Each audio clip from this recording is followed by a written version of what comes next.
4 de notre TP, le but est de réduire un petit peu le code.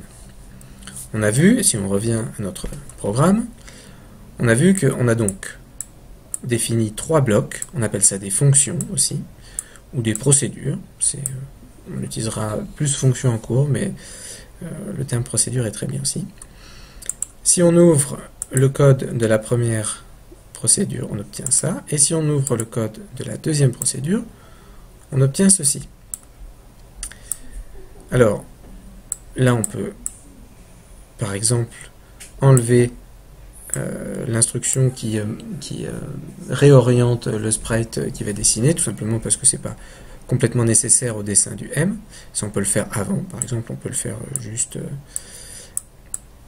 ici dans notre programme. Avant de dessiner le premier M, on remet le sprite dans le bon sens, vers le haut. Et donc, on obtient 2 fonctions, 2 blocs, qui sont très similaires.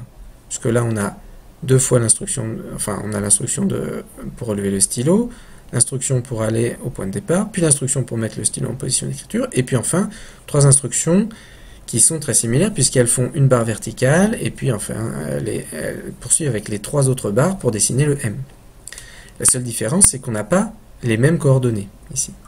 Puisque tout simplement, notre point de départ est différent. Donc si on revient à l'énoncé, on a certes ces deux blocs qui sont très similaires, avec la seule différence, c'est qu'on n'a pas les mêmes coordonnées. Donc on va envisager une fonction un peu plus générale que ces 2 fonctions-là, qui va nous permettre en fait de dessiner le M partout où on le souhaite sur l'écran, à partir du moment où à cette fonction, on lui donne les coordonnées X et Y du point de départ. Typiquement, si on regarde le M qu'on a ici,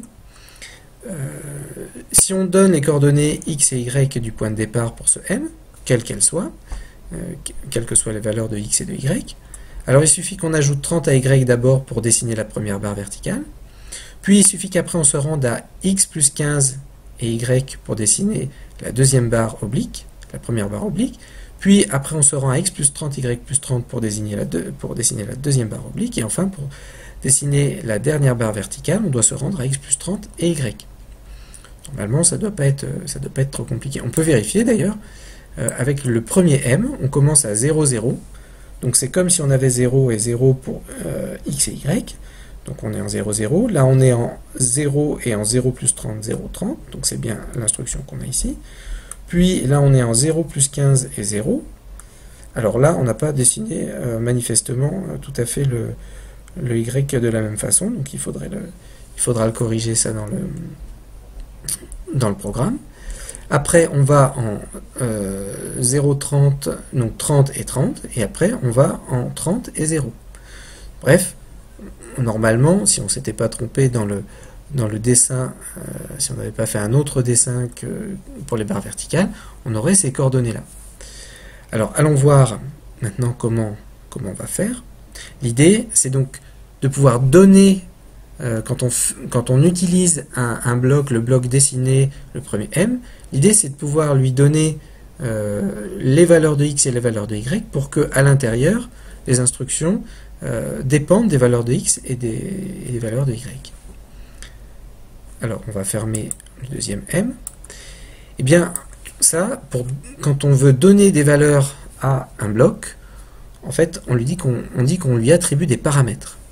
Donc, il suffit de cliquer sur un des petits plus qui apparaît quand on passe la souris sur le titre du bloc. Ici, on va mettre X pour le nom de l'entrée ou le nom du paramètre. Entrée ou paramètre, c'est pareil. Là, on laisse le nom de l'entrée. OK. Et à nouveau, on clique ici et ça nous permet de créer un paramètre Y. OK. Le titre du bloc ici s'appelle d'ailleurs l'entête de la fonction ou le prototype de la fonction aussi. On a le nom de la fonction et la liste des paramètres X et Y. Donc maintenant, on a X et Y. X et Y, c'est quoi? X et Y, ce sont des cases en mémoire qui vont permettre de mémoriser une valeur. On le voit très bien symbolisé ici, parce que quand on regarde ce qu'est devenu notre bloc dessiné, le premier M, 2 cases sont apparues. Pourquoi? Pourquoi faire? Pour qu'on puisse mettre des coordonnées du type 0 et 0, par exemple. Mais on pourrait très bien mettre des coordonnées du type 12 et 123. Là, on met les coordonnées qu'on veut. Ces valeurs-là, 12 et 123, vont être placées respectivement dans X et dans Y. Et après, on va se servir, parce qu'on n'a pas fini, on va se servir de X et de Y pour modifier nos instructions ici. C'est-à-dire que le mouvement allait à X 0 et Y 0, maintenant on ne va pas aller à X égale 0 et Y égale 0, mais on va aller à X égale la valeur qu'il y a dans la case X et Y la valeur qu'il y a dans la case Y. Donc pour faire ça, on clique sur la variable, on fait un glisser-déposer, et comme ça, on va pouvoir modifier les valeurs. En fait, les mouvements qui vont être faits par le sprite vont dépendre des valeurs de X et de Y. Alors, si je reviens pour faire un M exactement comme c'est indiqué sur le sujet, donc là, je vais en X et Y plus 30. Donc là, je vais en X, et après, il faut que j'aille en Y plus 30. Donc, il faut que je prenne le bloc plus, je fais un glisser du Y, et là, je mets 30. Et puis, on va faire ça pour les autres valeurs aussi. Donc, après, il faut qu'on aille en X plus 15 et Y. Donc, je vais avoir besoin à nouveau d'un plus. Donc, on va aller en X égale la valeur qu'il y a dans X, et plus 15, donc je clique dedans, et Y c'est Y. Ensuite on doit aller en X plus 30, Y plus 30.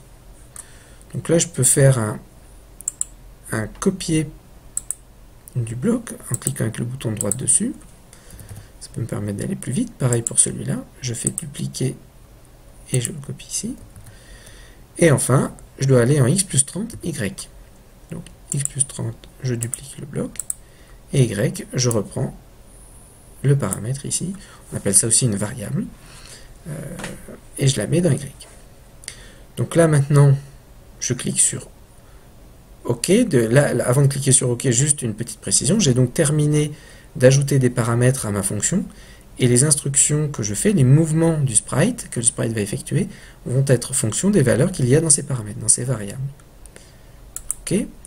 Si j'exécute uniquement, alors je vais tout effacer dans un premier temps, d'ailleurs je peux le mettre par défaut, j'efface tout, ensuite la souris doit se diriger vers le haut si ce n'est pas le cas déjà, et puis après je dessine le premier M.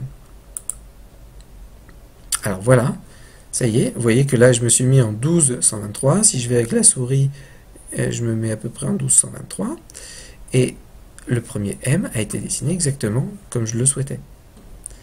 Du coup, en fait, ma fonction maintenant, c'est plus dessiner le premier M, c'est dessiner un M. Donc si je clique sur le titre, sur les mots du titre, je peux supprimer des parties. Donc je clique et je supprime le premier pour avoir juste une fonction qui s'appelle dessiner M. Ok? Mais du coup, si j'ai une fonction qui me permet de dessiner M partout où je le souhaite, je peux réutiliser ce bloc. Rien ne m'en empêche. Donc pour réutiliser un bloc, je vais dans variable et je reprends mon bloc. Donc si après je dessine le M à cet endroit-là, je peux dessiner le deuxième M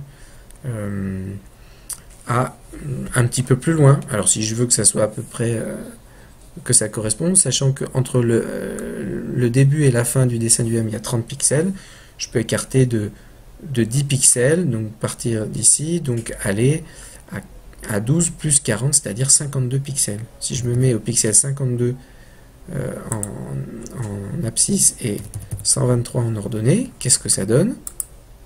Voilà, j'ai dessiné un premier M, puis après je me suis déplacé et j'ai dessiné un deuxième M à partir du pixel de coordonnées 52, 123. Donc j'ai plus besoin de la fonction dessiner le second M. Donc là je peux cliquer avec le bouton de droite et dire effacer la définition du bloc. Du coup, ce qu'il vous reste à faire maintenant, c'est que, parce que si maintenant je mets dessiner le I et que j'exécute mon programme, voilà, j'ai dessiné mes deux M, mais le I n'est pas à côté. Pourquoi le I n'est pas à côté? Tout simplement parce que le I, il n'est pas paramétré, il est toujours fixe. On dessine toujours le i au même endroit parce que les valeurs de mouvement pour le sprite restent exactement les mêmes. Donc là, je vais vous laisser faire et vous allez maintenant ajouter des paramètres à cette fonction dessiner le i pour que ça soit dessiné le i de deux paramètres, de deux valeurs, et que ces deux valeurs-là permettent de modifier les mouvements et donc le dessin du i pour pouvoir dessiner MMI n'importe où, là où on le souhaite.